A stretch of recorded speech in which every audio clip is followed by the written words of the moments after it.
Assalamualaikum warahmatullahi wabarakatuh, sahabat yang dirahmati Allah Subhanahu wa taala. Semoga selalu diberikan kesehatan serta dilancarkan segala urusannya oleh Allah Subhanahu wa taala.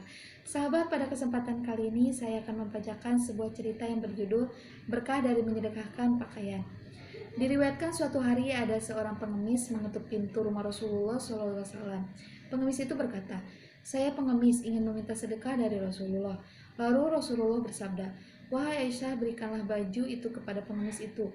Sayyidah Aisyah pun melaksanakan perintah Nabi. Dengan hati yang sangat gembira, pengemis itu menerima pemberian beliau dan langsung pergi ke pasar serta berseru di keramaian orang di pasar. "Siapa yang mau membeli baju Rasulullah?" Maka dengan cepat berkumpullah orang-orang dan semua ingin membelinya. Kemudian ada seseorang yang kaya namun buta yang mendengar seruan tersebut, lalu menyuruh budaknya agar membelinya dengan harga berapapun yang diminta. Dan dia berkata kepada budaknya, "Jika kamu berhasil mendapatkannya, maka kamu merdeka." Akhirnya budak itu pun berhasil mendapatkannya, dan kemudian diserahkan baju itu pada tuannya yang buta tadi.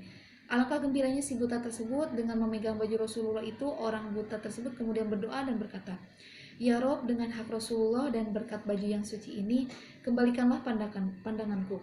Kemudian Masya Allah, dengan izin Allah, spontan orang tersebut dapat melihat kembali. Keesokan harinya ia pun pergi menghadap Rasulullah dengan penuh gembira dan berkata, "Wahai Rasulullah, pandanganku sudah kembali dan aku kembalikan baju Anda sebagai hadiah dariku."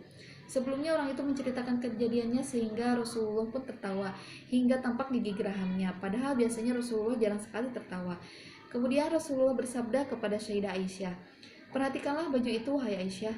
Dengan izin dan berkahnya, ia telah mengkayakan orang yang miskin, menyembuhkan orang yang buta, memerdekakan budak, dan kembali lagi kepada kita."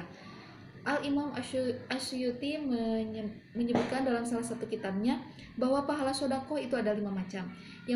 Sesungguhnya pahala bersedekah itu ada 5 kategori. Yang pertama, 1 dibalas 10, yaitu bersedekah kepada orang yang sehat jasmani. Kedua, 1 dibalas 90, yaitu bersedekah terhadap orang yang buta, orang yang cacat atau tertimpa musibah, termasuk anak yatim dan piatu. Yang ketiga, 1 dibalas 900, yaitu bersedekah kepada kerabat yang sangat membutuhkan. Yang keempat, 1 dibalas 100.000, yaitu sedekah kepada kedua orang tua. Dan yang terakhir, 1 dibalas 900.000, yaitu bersedekah kepada orang yang alim atau ahli fikih. Sekian yang bisa saya sampaikan, semoga bisa diambil hikmahnya. Mohon maaf bila ada salah-salah kata. Wassalamualaikum warahmatullahi wabarakatuh.